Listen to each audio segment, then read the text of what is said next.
दिनकर नामक जंगल में एक पुराना सा बरगद का पेड़ हुआ करता था। उसमें उल्लू का भी घर था। उसी पेड़ के नीचे एक हाथी भी रहता था जिसका नाम झनकू था। एक जगह पर रहने की वजह से उल्लू और झनकू हाथी के बीच अच्छी दोस्ती थी। इधर हाथी सारा दिन जंगल में मस्ती करता था। कभी वो गन्ना खाता तो कभी अपनी सूंड में पानी भरता और अपने ऊपर फेंकता। उधर उल्लू सारा दिन सोता और रात होते ही झनकू के पास जाकर ढेर सारी बातें करता था। ऐसे ही दोनों का समय अच्छे से कट जाता था।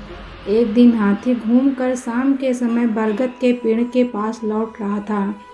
तभी उसने कुछ भूतों को बातें करते हुए देखा।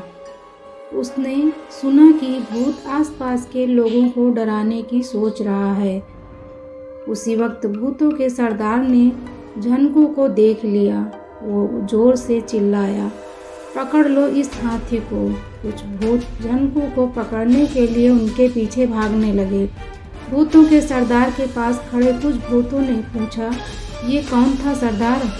सरदार ने जवाब दिया, मैंने कल रात सपने में एक हाथी को पूरा खाया था।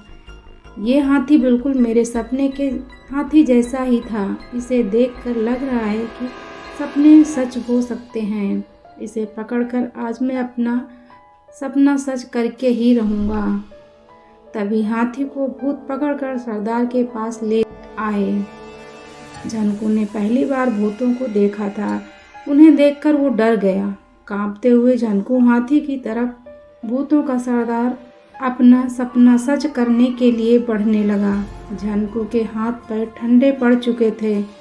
ताकत तो झनकू के पास काफ़ी था, लेकिन उसे समझ नहीं आ रहा था कि भूतों से कैसे निपटें। उसी समय झनकू का दोस्त उल्लू वहां पहुंचा।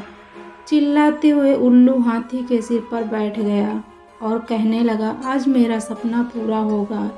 यही है वो जिसे मैंने अपने सपने में देखा था। हाँ, यही है वो। उल्लू की ऐसी बातें सुन भूतों के सरदार ने पूछा, अरे क्या हुआ है तुम्हें? क्यों चिल्ला रहे हो और क्या कहना चाहते हो? कौन यही और कौन सा सपना? जवाब में उल्लू ने कहा कि देखिए, मैंने कल रात सपना देखा था कि मेरी शादी हो गई है। मैंने जिसे सपने में देखा था उसका चेहरा आपके बगल में जो खड़ी है उससे मिलता है। अब मैं इससे विवाह करके अपना सपना पूरा करूँगा। तभी उल्लू सरदार ने बताया कि वो भूतों की रानी है और तुम्हारा ये सपना सच नहीं हो सकता। उसी वक्त भूतों की रानी भी चिल्लाते हुए कहने लगी कि मैं एक उल्लू से शादी कभी भी नहीं कर सकती और न कभी करूँगी।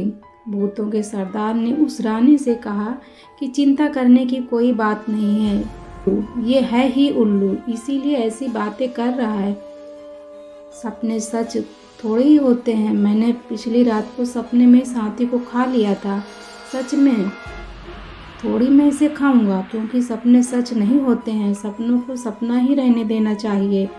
इतनी बात सुनते ही झनकू तेजी से अपने बरगद के पेड़ की तरफ भागा।